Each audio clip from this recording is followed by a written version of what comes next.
Hey, get off Facebook.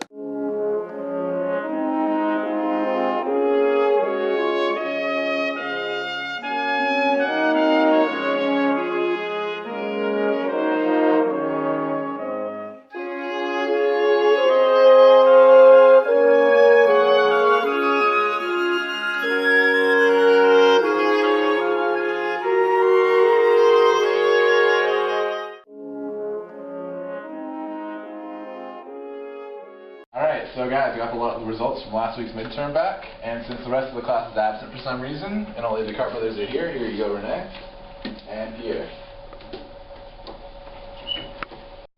Man, I got a D+. That sucks, dude. I got an A+. That was easy.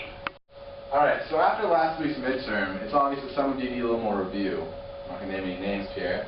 So, what's life? Pierre, what's life? I don't really know. Well, you should know this because this is what we did last week. So, what's life? I said I don't know! Well, you don't know. So, René? It's God, you douche. God. Good job, René. You got the answer. So, God. My brother is such a smartass. He thinks he's so much better than me. Leads to earth, which leads to religion, which leads to dog, leading to raining cats and dogs, which leads to the allegory of the cave, and therefore love. Okay, so since your brother's obviously jealous about your intelligence, I'm going to help you further your intelligence by giving you some teaching on Aristotle. And since we're a religious-based society, I thought that maybe you should be well-versed in the Bible as well. So here you go. Study up. Alright. Alright, we're praying. Hey son, what are you doing? Hi Mom. I'm just reading my geometry book because I love geometry. Isn't your homework right here? Yeah. Shouldn't you be reading Aristotle and his theories on philosophy? I don't agree with Aristotle's philosophy. But your teacher assigned it to you and everyone in society reads it. Who cares about society? If you're going to grow up and become a man in society, you better read that. So pick it up and do your homework. And get on your Bible studies as well.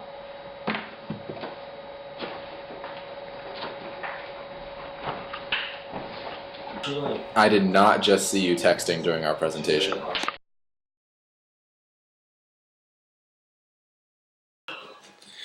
Back at school, I rebelled against certain principles that my professors taught me.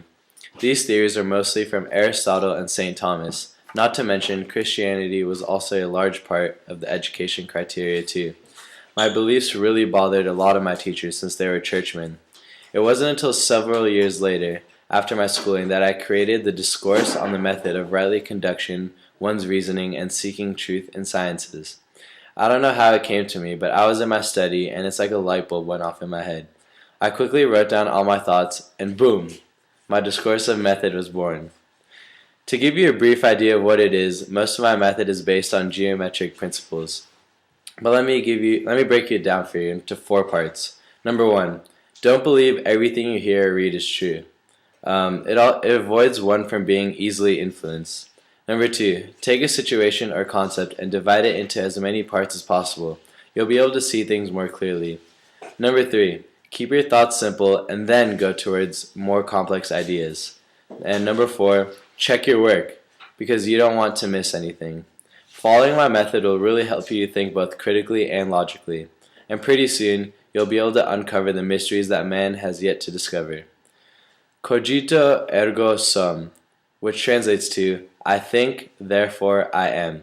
Even though I am famous for this quote, it did stump me for quite some time. But then I realized if someone thinks, then that person must exist. This very thought also proved the existence of God. While I was working on my ideas, the church was receiving conflicts amongst churchgoers. People like Michel Equim de Montaigne and Martin Luther challenged the church's authority. Many years before, however, uncertainty of the Christian religion was still spreading over Europe. My discourse of method offered insight into this chaotic crisis, and addition of my fourth meditation further supports my theories on God. The only difference between the two is that I discuss the distinctions between body and mind in the fourth meditation. I am very proud of my work and hope that my contributions help great philosophers of the future. When we were kids, I used to be so jealous of my brother. He always got better grades in English and philosophy. But as we grew up, my jealousy turned into admiration. He created 2 great pieces of work, and I have read how he was able to avoid error and arrive at the truth.